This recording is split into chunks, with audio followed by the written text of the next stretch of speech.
이 땅에서 살아가는 우리의 삶이라는 것 자체는 여러분 이 땅에서 살아가는 것 그 자체만으로도 기본적인 그 어려움과 스트레스들이 있습니다. 성경에서는 그것을 계속 이야기하고 있고요. 네.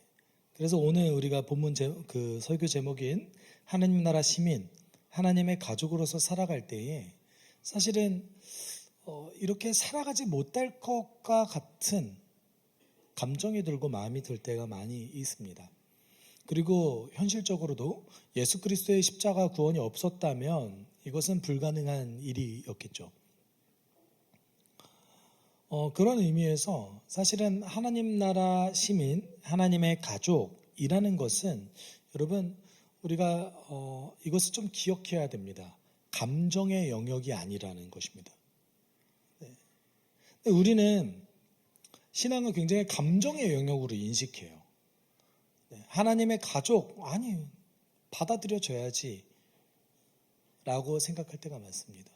근데 성경에서는 우리의 삶을 새로운 피조물로서 예수께서 창조하셨다. 새로운 창조물로서 우리를 창조하셨다라는 거예요. 그러면 하나님의 가족, 하나님 나라 시민이라는 이 우리 그리스도인의 정체성은 사실은 인식의 영역이지 감정의 영역이 아닙니다. 여러분, 여러분의 가족이 있으시죠? 여러분의 가족이 여러분이 스스로 가족에 대한 상처도 있을 수 있고, 그리고 모든 가정 안에는 역기능이 있기 때문에 그 역기능이 정도에 따라서 어떤 분은 정말 가족이 너무 어렵고 힘들 수도 있지만 어떤 분은 너무 평안하고 좋을 수도 있잖아요. 근데 그럼에도 불구하고 그 환경과 여건, 가족의 캐릭터와 상관없이 가족을 가족이라고 인식하고 있지 않으세요? 감정으로 여기세요? 감정으로 여기면은 저는 저희 아이들을 어떻게 해야 될까요? 항상 좋으세요? 여러분 집에 가면 너무 좋고 평안하고 행복하신 분이시죠? 다. 네. 네. 집에 가면 항상 너무 좋고 행복하시죠? 고개를 끄덕이시고, 네. 혹시 집에 가면 아무도 없어요. 이런 분 계세요? 네. 여러분, 우리가 하나님의 가족이라는 그리스도인의 정체성, 하나님 나라 시민이라는 그리스도인의 정체성은 인식의 영역입니다. 근데 우리는 감정으로 이것을 받아들이려고 노력합니다. 이것이 이제 우리가 가지고 있는 어떤 전략적 착오일 수도 있고, 그리고 또는 그동안 우리가 신앙생활을 감정으로 받아들였기 때문에 감정을 가장 중요한 요소라고 여겼던 거죠. 근데 성경은 감정은 생각보다 그렇게 중요한 요소라고 보지 않습니다. 감정 중요합니다. 중요하지만 여러분 우리 인간 전체로 놓고 본다면 3분의 1 정도예요. 3분의 1 정도는 한 이성 또는 의지가 차지하겠죠. 그리고 그 또 한 가지 중요한 요소를 차지하는 게 뭡니까? 성령의 도움이 있을 수 있습니다. 그래서 오늘 그 안에서, 그 맥락 안에서 본문을 좀 살펴봤으면 좋겠습니다. 여러분, 그 예수 그리스도의 십자가 사건은 여러분 그 창세기 12장에 아브라함에게 하셨던 하나님의 그 약속이 이루어질 수 있게 만들어주는 결정적인 사건이었습니다. 아브라함에게 하나님께서 이런 약속하셨죠. 너로 말미암아 모든 민족이 복을 받을 것이다. 예수 그리스도의 십자가 구원은 민족과 성별과 계급과 연령을 뛰어넘어서 모든 민족에게 구원이 이르게 하는 그 사건이었습니다. 아브라함에게 하셨던 그 약속이 이루어진 것이죠. 그 약속을 통해서 예수 그리스도의 십자가 성취를 통해서 이방인이었던 사람들은 이제 하나님의 약속에 참여하게 되었습니다. 그것이 지난주 우리가 함께 나눴던 본문이었죠. 화해시키셨다. 예수 그리스도는 우리의 평화이시다. 하나님과 화해시키셨고 사람과 사람 서로의 관계를 회복시키셨다를 이야기합니다. 그리고 오늘 본문을 통해서 여러분 하나님과 화해된 관계가 어떤 결과로 나타나는가, 하나님과 회복된 관계가 어떤 결과로 나타나는가를 오늘 본문 속에서 보여주고 있습니다. 그래서 오늘 본문 19절에 이렇게 얘기하고 있죠. 그러므로 이제부터 여러분은 외국 사람이나 나그네가 아니요 성도들과 함께 시민이며 하나님의 가족입니다 라고 이야기합니다. 현대 사회를 살아가고 있는 대부분의 사람들은 시민권을 가지고 있습니다. 그 나라의 고유한 시민권을 가지고 있죠. 여러분, 우리가 사실 주변에서 볼 수 있는, 한국은 이제 더 이상 외국인 노동자를 어렵게 보이지 않잖아요. 자주 볼 수 있잖아요. 그 외국인 노동자 분들도 그분들만의 시민권을 갖고 계시잖아요. 여러분, 고대 사회 속에서는 시민권은 모든 사람이 획득할 수 있는 것이 아니었습니다. 그래서 이 본문 속에서 시민권, 시민입니다라는 표현은 어떤 특정한 특권과 권리를 가지고 있는 사람을 지칭합니다. 여러분, 로마 제국, 1세기 로마 제국은 특별히 로마 시민권을 한 10% 정도만 가지고 있었습니다. 전체 인구에. 그리고 한 20%에서 30% 정도가 노예였어요. 자유민이 한 60, 70% 정도 되는 거죠. 그런데 이 로마 시민은 그들만이 할 수 있는 일이 있었는데, 그것이 무엇이었냐면 로마 제국 전체에서 자신들의 권리를 보장받을 수 있었습니다. 이거 굉장히 큰 일이에요. 여러분, 우리가 그 대한민국 시민으로서, 한국의 시민권을 가진 사람으로서 여러분, 서울에 있든지 제주도에 있든지 권리를 다 보장받잖아요. 그렇죠? 이거는 이제 현대사회 속에서 굉장히 고도화된 행정 시스템을 갖고 있기 때문에 그런 거죠. 근데 로마 제국은 굉장히 넓습니다. 그렇기 때문에 모든 사람이 아주 모든 지역에 등록돼 있지 않아요. 예를 들어서 여러분이라는 사람이, 여러분의 고향을 벗어나면 권리를 제대로 인정받지 못했습니다. 당연하죠. 이 사람 누군지 알 거예요. 그러니까 나그네나 외국 사람은 권리를 굉장히 인정받지 못하고, 그리고 조금만 실수를 하거나 어려움이 있으면 굉장히 큰 피해를 당할 수 있는 그런 위험에 빠질 수 있었습니다. 그래서 외국 여행이 굉장히 위험했던 거예요, 사실은. 그런 의미에서 여러분, 누가 보호해 주겠어요? 지금이야 외국인도 보호해 줄 수 있는 시스템이 갖춰져 있지만, 여러분, 그때 누가 굳이 외국인을 위해서 그렇게 일을 해주겠습니까? 근데 로마 시민권자는 로마 제국 전체에서 보호를 받는 대상이었습니다. 물론 이렇게 굉장히 큰 특권을 갖고 있었기 때문에 여러분, 로마 시민권에 대한 사기가 있었겠어요, 없었겠어요? 그 시대에도 사기꾼들이 있었어요. 근데 사기를 치기가 현대보다는 굉장히 어려웠어요. 왜냐하면 일단 로마 시민들은 다 글을 알았거든요. 대부분 글을 알았습니다. 근데 그 시대에 글을 알고, 그다음에 로마 전체의 그 시민의 문화를 알고, 그래서 누릴 수 있는 거는 아주 극소수에 불과했어요. 여러분, 먹고 살 것도 너무 힘든데, 내가 당장 먹을 만한 식량도 없는데 언제 그거를 즐기고 누리고 공부하고 그러고 있습니까? 그렇죠? 그러니까 기본적으로 그 로마 시민의 문화를 소양하고 있는 것 자체가 어려운 일이었어요. 그래서 사기치는 일이 굉장히 드물었던 거예요. 그래서 로마 시민은 웬만하면 알아봤습니다. 바울이 자기가 로마 시민권자라고 이렇게 얘기하잖아요. 근데 여러분, 그때 뭐가 있었겠어요? 증명서가 있었겠어요? 뭐가 있었겠어요? 물론 뭔가 있긴 했을 거예요. 근데 이거 바로 믿을 수 있는 건 아니지 않습니까? 그럼에도 불구하고 그 로마 시민이라는 바울의 주장을 받아들였던 이유는 바울이 가지고 있었던 그 로마 시민으로서의 기본 소양 때문에 그래요. 우리로 따져봅시다. 여러분, 교육을 아예 안 받은 사람과 교육을 받은 사람은 어떤 차이가 있습니까? 차이가 있죠. 네. 아리스토텔레스는 교육을 안 받은 사람은 짐승이라고 얘기했는데 우리가 예를 들어서 태어나서 그 어떤 교육도 받지 않는다고 해봅시다. 그러면 우리는 어떻게 살아가죠? 욕망에 따라 그냥 살아가죠. 네. 우리 실제로 그런 사례들이 발견되지 않아요? 인도에서 한 사례가 발견됐잖아요. 늑대에 의해서 키워졌던 한 어린아이의 이야기. 거의 늑대와 같은 삶을 살아갔지 않습니까? 그와 같이 여러분, 고대 사회 속에서도 교육을 받은 사람과 교육을 받지 않은 사람, 그 시대는 오히려 더 컸습니다. 여러분, 시민이다라는 것은 몇 가지 기본 소양을 갖춘 사람이다라는 것을 뜻하기도 하고, 동시에 뭘 뜻합니까? 아주 특정한 특권을 가지고 있는 사람이다라는 것을 뜻하기도 합니다. 여러분, 하나님 나라 시민이라는 말은 기독교인들, 초기 교회가 가지고 있었던 가장 중요한 그리스도인의 정체성이었습니다. 오늘 우리가 함께 나눈 이 바울 서신은 사실은 바울의 편지들은 신약 성경 전체에서 가장 먼저 쓰여졌던 성경들 중 하나들입니다. 물론 에베소서는 그 바울 서신 중에 좀 뒤편에 쓰여지긴 했지만 그럼에도 불구하고 굉장히 이른 시간에 쓰여졌어요. 다른 복음서들에 비하면.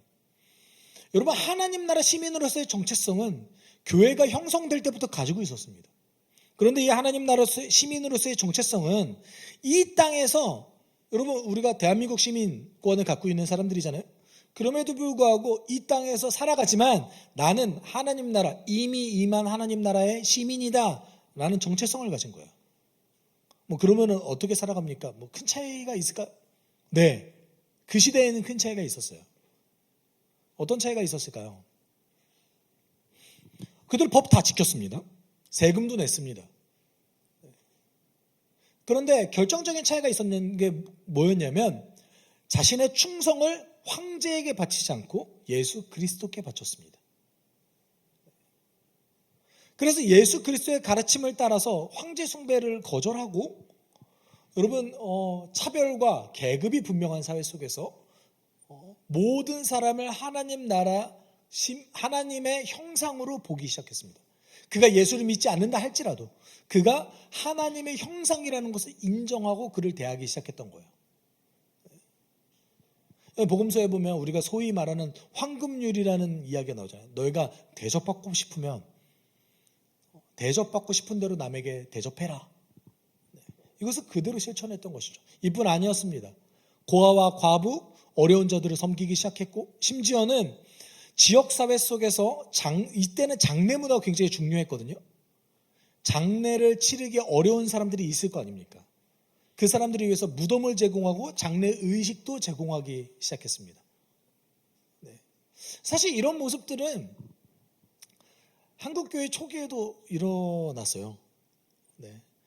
제가 이제 선배 목사님들의 이야기를 들으면, 특별히 이제 그 1세대 목사님들께서는 심지어 염까지 하셨다고, 지역사회에서 교회 안 다니는 분들을 위해서라도 하셨다고 하더라고요. 장례 절차도 진행해 주시고, 그게 굉장히 중요한 문화였으니까요. 그런 의미에서 여러분, 하나님 나라 시민으로서의 그들의 정체성은 그들을 다르게 살아가게 만들었습니다. 근데 현대 학자들이 이제 연구하기 시작한 거죠. 1세기에서 3세기까지 로마 제국에 그렇게 혹독한 박해가 있었음에도 불구하고 교회가 성장할 수 있었던 비결은 사실은 그리스도인들의 그 윤리의식에서 찾거든요. 굉장히 다르게 살았잖아요. 근데 저는 조금 다르게 생각합니다. 그들이 윤리의식을 가졌고 굉장히 탁월한 어떤 실천을 했기 때문에 교회가 성장했다라고 보지 않고 그냥 그 삶이 그들의 삶의 양식이었어요. 그러니까 그리스도인은 전부 다 그렇게 살았던 거예요. 물론 모든 사람이 다 그렇게 철저하게 살았냐? 전 그렇게 생각하지 않습니다. 잘 생각해 보세요. 여러분, 우리 신약 성경에서도 교회의 어려움에 대해서 이야기합니까? 안 합니까? 하죠. 그렇게 살아가는 게 쉽지 않기 때문에 그것을 계속해서 권면하는 거 아니겠습니까? 실제적인 어려움이 있었죠. 장애물이 있었습니다. 그렇지만 모두가 인정하는 것은 무엇이었냐면 이게 그리스도인의 삶의 양식이다. 이건 인정했어요. 여러분 어떻습니까? 한국교회 내에서 그리스도인이라면 이렇게 살아야지, 이런 모범을 보여야지라는 어떤 여러분만의 하나님 나라 시민으로서의 어떤 삶의 지표, 모범, 원래 이런 거 좀 가지고 계셨을까요?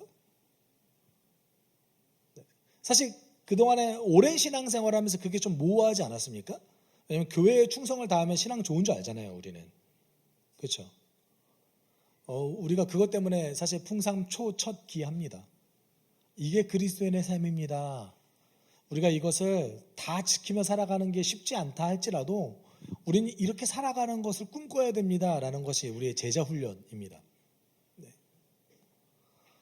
제가 이제 미국에서 유학할 때 놀랐던 것은 지역 사회, 이제 미국 교회예요. 백인 이제 미국 오리지널 처치에 가면 신앙이 좀 좋다 싶으신 분들은 꼭 하시는 것들이 있더라고요. 대체적으로 뭐 모두가 다 그렇다는 건 아니에요. 그렇지만 좀 경건하고 이분이 모범적인 신앙인이라 하면은 그분들이 꼭 하시는 것들이 있었는데 두 가지 중에 하나는 꼭 하셨습니다. 지역사회 봉사를 굉장히 열심히 하셨고요. 그리고 도네이션 열심히 하세요. 지역사회 기부 되게 열심히 하시고요. 그리고 두 번째는 입양을 그렇게 열심히 해요. 입양을 하거나 또는 그 가정에 보호하는 거 있잖아요. 네. 아이를 오갈 데 없는 아이를 가정에서 보호하는 일들을 그렇게 그리스도인들이 열심히 했습니다. 그래서 지역사회 속에서 이들은 그리스도인으로서 모범을 보입니다라는 분들은 꼭 웬만하면 그런 모습이 보여요. 네. 그리고 돌아가실 때 재산 다 기부하시고. 네. 제가 유학 생활하는 중에 그 기사가 난 적이 있어요. 그 맥도날드 창업자의 아내 되시는 분이 그 맥도날드 창업자의 재산을 다 물려받았는데 그분이 구세군 신자였어요. 구세군 교회 신자였는데 돌아가실 때 그 모든 재산을 구세군에 기증한 거예요. 갑자기 구세군이 되게 열심히 활동하더라고요. 네. 물론 이건 그냥 형식적입니다. 반드시 그것이 하나님 나라 시민으로서의 모습이다라고 얘기할 수는 없습니다. 예수를 안 믿어도 그렇게 살아가는 사람이 있잖아요. 그렇죠? 그런데 예수를 믿고 하나님 나라의 시민으로서의 정체성을 가진다라는 사람들은 예수의 가르침이 나의 삶의 양식이 됩니다. 이거 다 굳이 비교하지 않아요. 이게 내 삶의 그냥 양식인 것뿐이에요. 내 삶의 방식이에요. 여러분은 여러분만의 삶의 방식이 있잖아요. 한국인은 한국인만의 삶의 방식이 있잖아요. 그렇죠? 그리스도인의 삶의 방식은 무엇입니까? 하나님 나라 백성으로서 살아가는 겁니다. 그리고 또 뭐라고 얘기합니까? 하나님 나라의 시민이면서 동시에 또 뭐라고 합니까? 하나님의 가족이라고 얘기합니다. 여러분 하나님의 가족이면 여러분이 누구예요? 신의 아들 맞나요? 신의 딸 맞나요? 이렇게 신의 딸 이러니까 좀 이상한가요? 우리 하나님의 자녀잖아요. 그렇죠? 당시에 하나님의 자녀라는 표현은 황제가 썼습니다. 황제가 최초의 황제였던 아우구스티누스 이 황제가 아우구스투스 황제가 자기를 신의 아들이라고 표현했습니다. 자기도 신이라 이거예요. 또는 여러분 헤라클레스 아시죠? 헤라클레스 누구 아들이에요? 신은 어떤 신인지는 잘 모르겠는데 누군가의 아들이잖아요. 그렇죠? 신의 아들 맞지 않나요? 그렇죠? 네. 그래서 여러분 로마 제국 내에서 신의 아들이라는 표현은 아주 특별한 신화적인 사람, 그 다음에 황제에게만 쓰여졌습니다. 근데 그리스도인은 뭔가 이상했어요. 자기들이 신의 아들이래요. 여러분 하나님의 자녀가 그런 표현 아니에요? 이 정도면 성경은 거의 불온서적입니다. 여러분 실제로 요것 때문에 불온서적이 됐어요. 그리스도인은 하나님의 가족이라는 정체성을 가지고 있었습니다. 여러분 하나님의 자녀라는 정체성 가지고 계시죠? 네. 옆에 계신 분은 형제예요? 형제자매 아니에요? 맞아요? 아니에요? 이건 왜 거절해요? 제가 이해할 수 없는 거는 우리 하나님의 자녀잖아요. 그렇죠? 하나님의 자녀인데 공동체 식구를 가족이라고 인식하지 않아요. 감정적으로 내가 가족이 돼야 된다고 생각해요. 여러분 이거는 믿음의 영역입니다. 하나님의 가족이 되는 것은 인식의 영역입니다. 감정의 영역이 아닙니다. 물론 우리가 인식하고 그것을 믿고 따라갔을 때에 감정적인 경험을 하죠. 그렇기 때문에 여러분 교회 지도자는 교회가 하나님의 가족으로서 기능할 수 있게 계속해서 노력해야 되는 거 사실입니다. 네. 여러분 물론 가족 사이도 남들한테 가가지고 가족을 욕하는 일도 많잖아요. 여러분 자녀 욕 많이 하시잖아요. 그렇죠? 남편 아내 욕 전 안 해요. 여러분 안 하시죠? 안 하세요. 다 안 하시는 거 알고 있어요. 그렇지만 사회에서 그런 걸 많이 보셨잖아요. 그렇죠? 네, 많이 보셨어요. 네. 근데 이 교회 공동체 내에서 그렇기 때문에 하나님의 가족으로서 지켜야 될 것들이 있어요. 여러분은 어떤 것을 지켜야 된다고 생각하십니까? 네. 성경에서는 그것에 대한 지켜야 될 것들이 있습니다. 그래서 우리가 그 숲교에 참여하기 전에 양육을 하잖아요. 거의 3개월 가까이 양육을 합니다. 이유가 무엇일까요? 하나님의 나라의 시민, 하나님의 가족은 기본적으로 갖춰야 된 소양이 있습니다. 아무나 다 하나님 나라의 시민, 아무나 다 하나님의 가족이 될 수 없습니다. 예수 그리스도를 나의 주와 메시아로 받아들여서 그를 오늘 하루 따라가는 삶을 살아가기로 결단하고 반응해야 합니다. 네. 여러분 우리가 의무교육이란 걸 합니다. 그렇죠? 지금 의무교육이 고등학교까지 의무교육인가요? 와, 한국 굉장히 좋은 나라예요.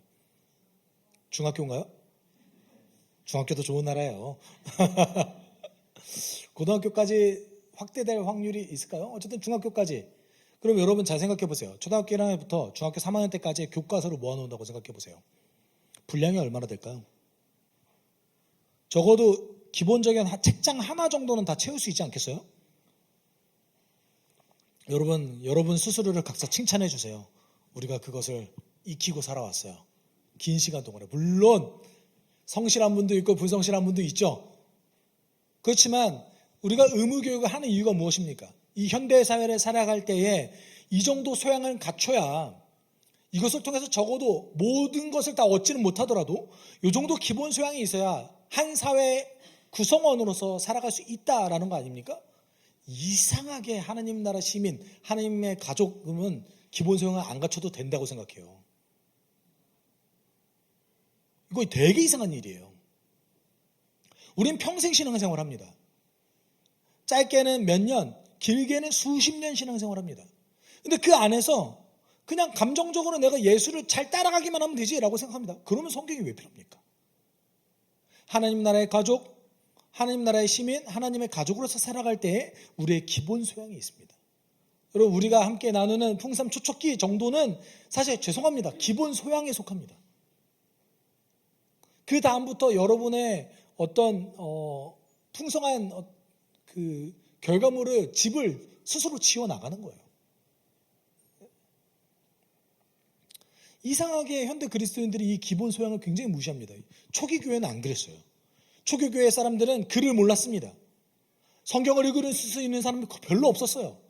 그런데 그들은 이 기본 소양을 익히기 위해서 굉장히 밤낮 노력했습니다. 어쩌면 이 기본 소양은 평생 갖춰줘야 될 일일지도 모르겠습니다. 어찌되었건 이들에게 하나님의 가족은 또 다른 정체성이었던 거예요.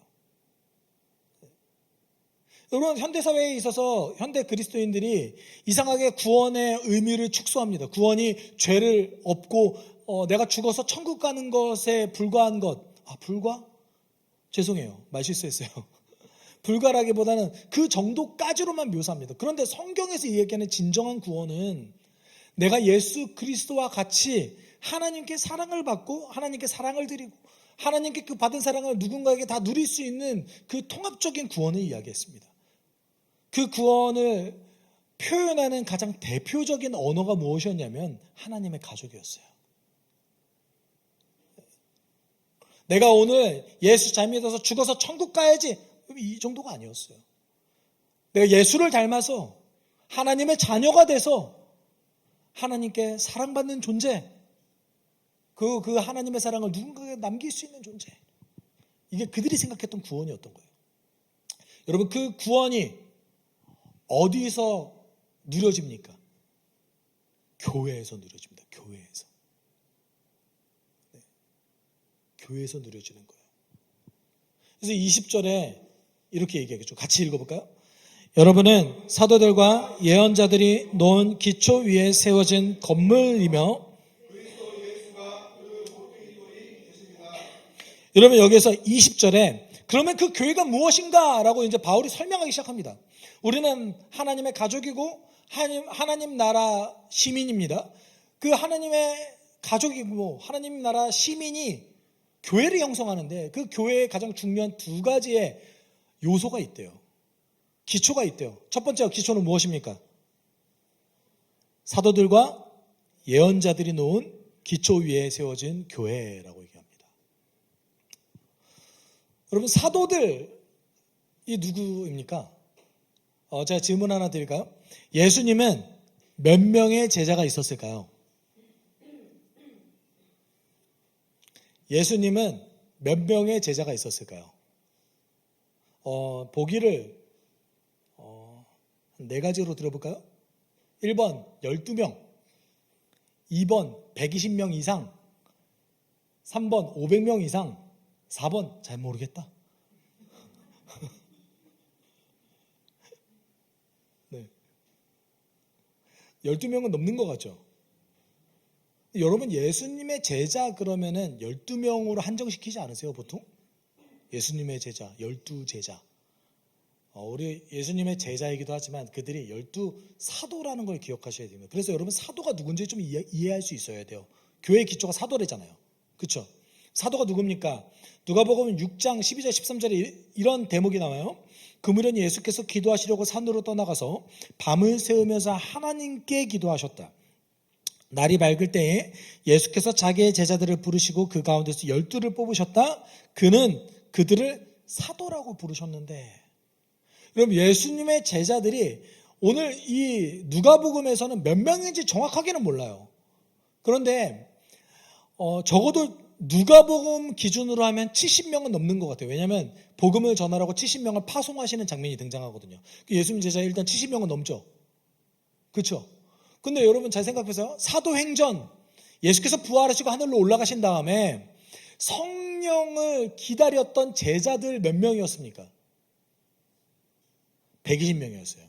그럼 적어도 예수께서 죽으시고 부활하신 다음에 함께 모여서 성령이 오시길 기다리며 기도했던 제자들은 120명이 넘죠.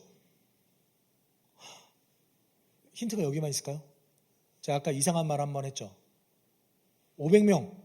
이 500명은 어떤 숫자일까요? 갈라디아서에 바울이 예수께서 죽으시고 부활하신 다음에 500형제를 만났다라고 이야기하고 있습니다. 예수님 제자들 많아요. 근데 사도들은 그 중에 단 12명만 선택해서 예수께서 세우신 사람들이었습니다. 그래서 예수님으로부터 부름받아서 세상을 향해 파송받았고, 그리고 하나님의 말씀을, 적절한 예수 그리스도의 말씀을 해석하고 교회를 세우고 여러분 파송하고 제자를 삼고 세례를 주고, 이 모든 초기 교회를 형성하는 모든 중요한 역할을 사도들이 다 했습니다. 그래서 어떤 표현으로 하면 교회의 가장 중요한 표지가 무엇입니까? 라고 했을 때 현대학자들이 뭐라고 표현하냐면 사도적 교회다라고 얘기합니다. 사도가 했던 일들을 하냐 이거예요. 물론 그중에 우리가 못하는 일이 있죠. 뭘 못해요? 말씀 받는 건 못하잖아요. 혹시 받으세요? 뭐라고 말씀하세요? 네. 그렇지만 사도의 말씀을 그대로 따라가기 위해 노력하냐 이거예요. 그럼 여기 두 번째, 근데 또 하나의 대상들이 등장하네요. 기초가 또 누가 있대요? 예언자들. 여러분 예언자들, 바울이 쓰는 예언자들 두 가지 종류가 있습니다. 첫 번째 신약의 예언자들, 두 번째 구약의 예언자들입니다. 여기서 신약일까요? 구약일까요? 찍어보세요. 신약일까요? 구약일까요? 왠지 예언자 그러면은 일단 기본적으로 무조건 구약! 그쵸? 신약이에요, 이거. 네, 신약의 예언자들이에요. 성령께서 초기 교회를 형성할 때 예언자라는 특별한 직분을 주셨는데, 그 예언자들이 사도행전에서 3번 등장하고, 그리고 에베소서, 고린도전서에서도 신약의 예언자들이 등장합니다. 그럼 그들이 뭘 했냐? 왜 예언자들이 교회의 기초냐? 여러분 에베소서 3장 5절 6절의 그 이야기를 바울이 하기 시작합니다. 같이 읽어보죠. 지나간 다음 세대에는 하나님께서 그 비밀을 사람의 아들들에게 알려주지 아니하셨는데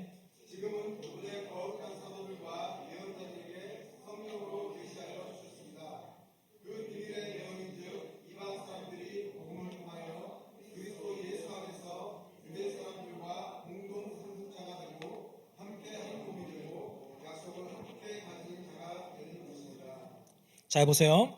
여기서 사도들과 예언자들에게 성령께서 하나님께서 직접 계시하셨는데 그 계시한 비밀이 뭐래요? 이게 이전에는 알 수 없었던 비밀이었대요. 그게 뭐예요?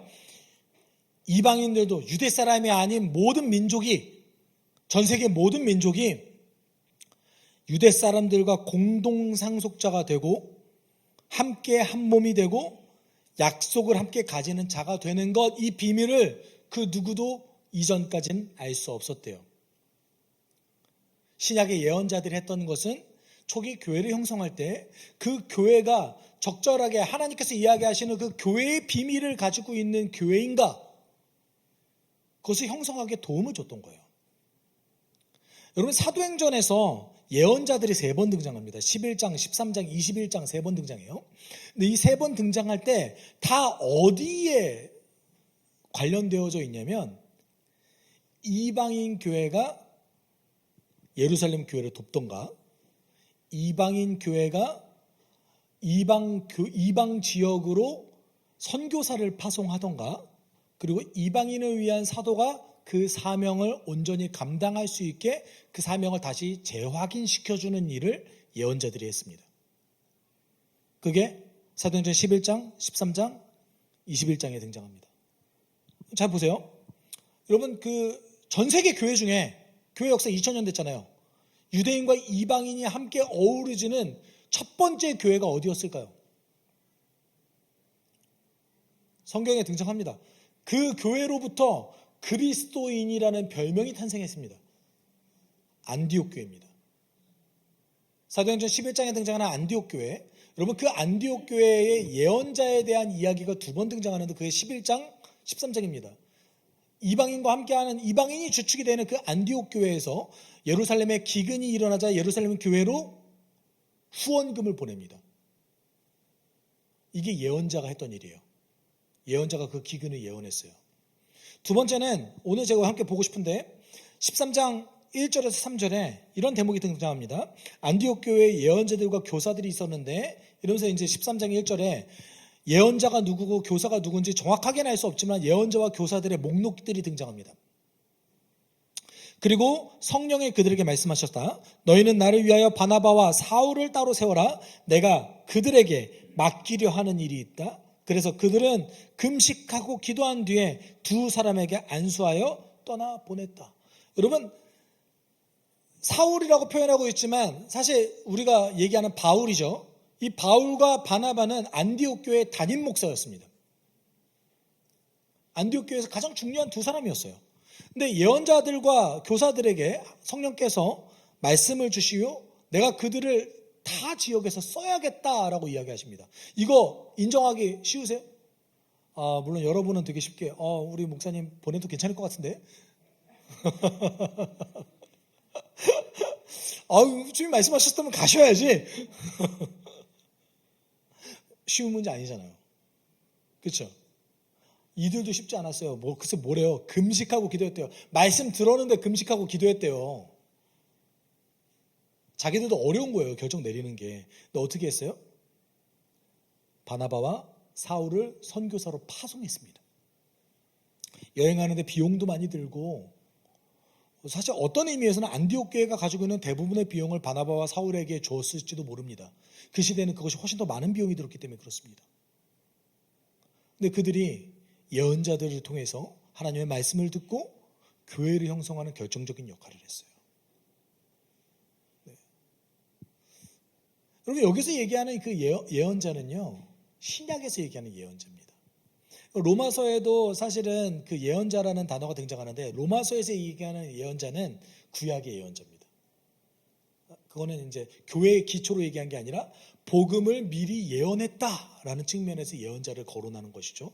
근데 교회의 기초를 누가 나타낸 거예요? 사도와 그 다음에 신약 성경, 그 신약 시대에 성령께서 특별하게 부르신 특별한 역할을 하게 되는 그 예언자, 교회의 기초를 형성했대요. 저도 사실은 다시 이번 본문을 공부하면서 성령께서 얼마나 면밀하게 교회를 형성하기 위해서 애쓰시고 일하셨는지가 더 깊게 이해되더라고요. 사도행전이 다시 보이기 시작했습니다. 저는 사도행전을 읽을 때 이 예언자들 왜 나오지? 라고 생각했었거든요. 갑자기 뜬금없이 예언자가 나와서 이상한 예언을 하잖아요. 그럼 이 예언이 복음을 전하고 교회를 형성하는데 어떤 역할을 했지? 그때는 사실 잘 이해가 안 됐어요. 제가 사도행전을 강의할 때도 이게 뭐지? 라고 생각을 할 때가 많았거든요. 근데 에베소서를 강의하니까 그게 확실히 이해가 됐어요. 또 그리고 교회의 기초, 교회의 가장 중요한 요소가 무엇입니까? 처음과 끝이 되신 우리 예수 그리스도입니다. 예수 그리스도께서 모퉁이 돌이 되셨다라고 얘기합니다. 여러분, 이 모퉁이 돌은 두 가지로 번역될 수 있는데 The important stone 또는 The cornerstone 둘 중에 하나예요. 코너스톤은 역시 기둥의 역할을 하는 돌이고요. 그리고 가장 중요한 기초석이라는 것은 뭡니까? 이제 여러분, 반석 위에 세운 집이란 말이 있잖아요. 반석처럼 기초의 역할을 한다, 이런 뜻이 되기도 합니다.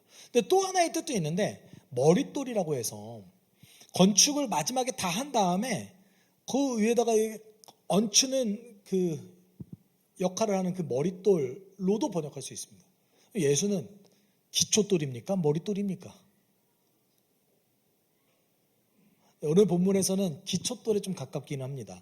왜냐하면 오늘 본문에서 얘기하는 것이 이사야 28장 16절에 인용했기 때문에 그렇습니다. 그래서 이사야 28장 16절에 보면 그러므로 주 하나님께서 이렇게 말씀하신다. 내가 시온의 주춧돌을 놓는다. 얼마나 견고한지 시험하여 본 돌이다. 이 귀한 돌을 모퉁이에 놓아서 기초를 튼튼히 세울 것이니 이것을 의지하는 사람은 불안하지 않을 것이다. 예수께서는 교회의 가장 중요한 반석이시고 기초입니다. 근데 저는 굳이 또 예수님을 기초석에만 이렇게 한정시켜서 해석할 필요는 없다고 생각해요. 왜냐하면 21절, 22절에 보면 예수께서 마치 머릿돌인 것 같이 이렇게 묘사를 하거든요. 여러분, 예수께서 머릿돌이라는 표현은 어떤 것을 뜻할까요? 예수가 교회의 가장 끝마침을 장식하신다라는 뜻이잖아요. 종말의 회복을 뜻합니다. 종말의 회복을 뜻해요. 그리고 20절에 그 의미가 드러나는데, 21절에 그 의미가 드러나는데 21절 같이 읽어볼까요? 그리스도 안에서 건물 전체가 서로 연결되어서 주님 안에서 자라서 성전이 됩니다. 아멘. 그리스도 안에서 건물 전체가, 여기서 건물 전체는 우리를 뜻합니다. 이 건물 전체가 서로 연결되어서 주님 안에 자라서 성전이 된대요. 어떤 의미에서는 이러죠. 우리는 아직 건물인데 이 건물이 점점 자라서 성전이 된대요. 여러분, 성전 뭐 하는 곳입니까? 하나님이 거하시는 곳, 하나님의 임재가 있는 곳, 하나님의 영광을 상징하는 곳. 동시에 여기서 성전은요, 이스라엘의 회복의 정점을 뜻합니다. 구약의 선지자들이 뜻했던 그 이스라엘의 회복의 정점, 그 성전, 모든 민족이 나와 하나님께 예배하는 그 성전. 우리 예수께서는 이 성전을 주 안에서 우리 가운데 이루어가게 하는 거죠. 그래서 22절에 마지막으로 이렇게 표현하죠. 같이 읽어봅시다. 그리스도 안에서 여러분도 함께 세워져서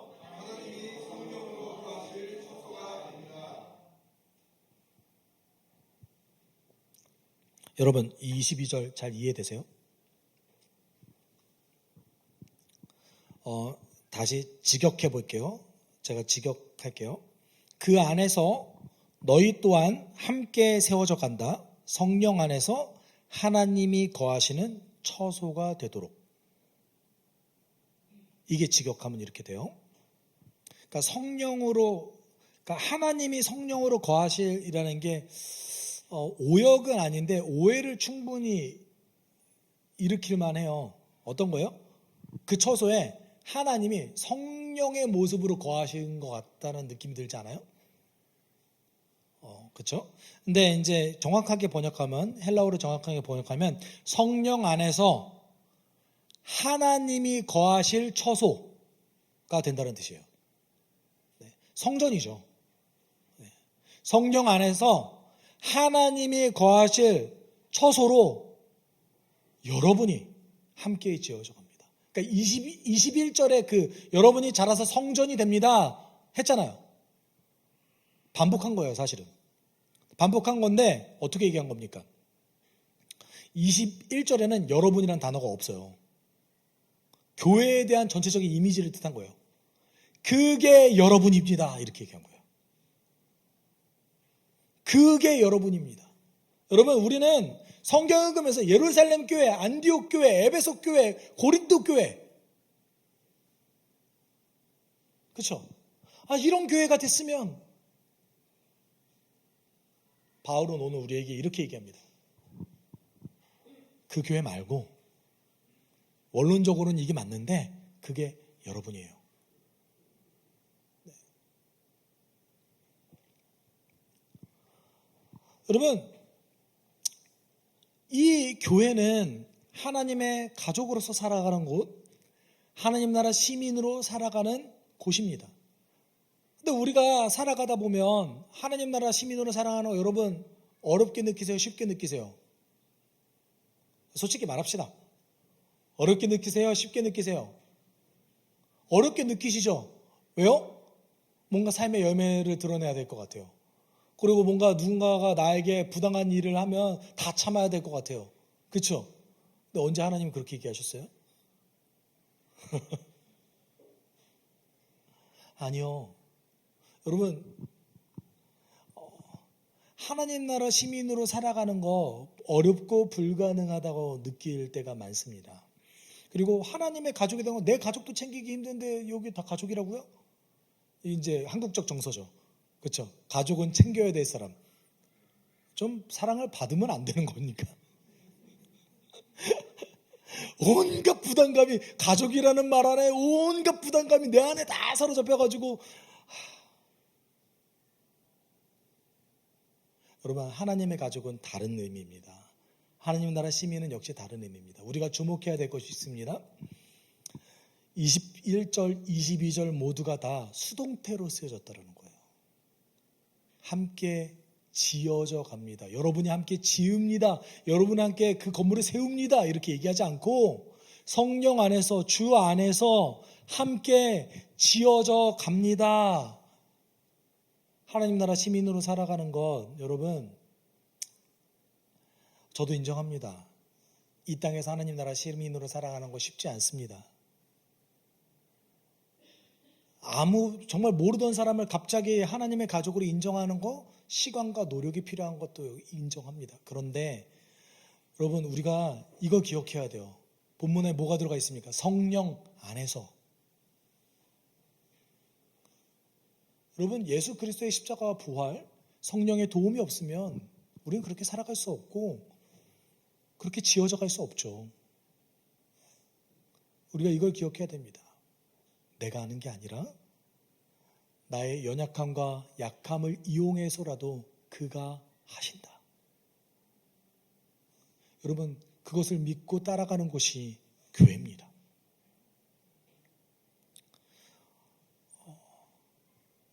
하나님 나라의 시민, 하나님의 가족이 함께 예배를 드리는 그 하나님의 성전으로서의 공동체, 그 공동체는 우리의 약함조차 이용하시는 성령께서 이루어 가신다는 것을 여러분 기억해야 됩니다.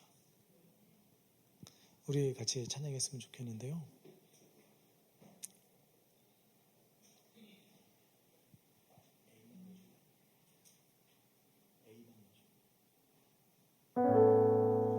우리 같이 고백할까요?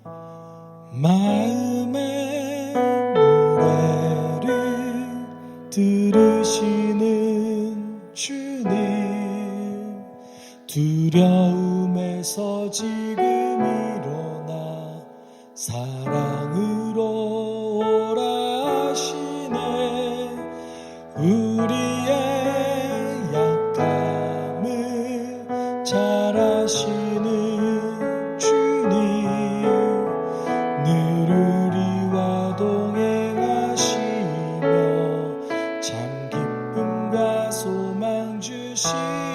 마음의 노래를, 내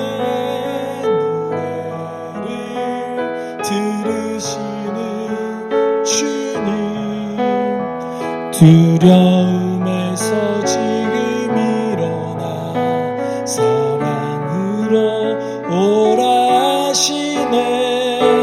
우리의 약함을 잘 아시는 주님, 늘 우리와 동행하시며 참 기쁨과 소망 주신 마음의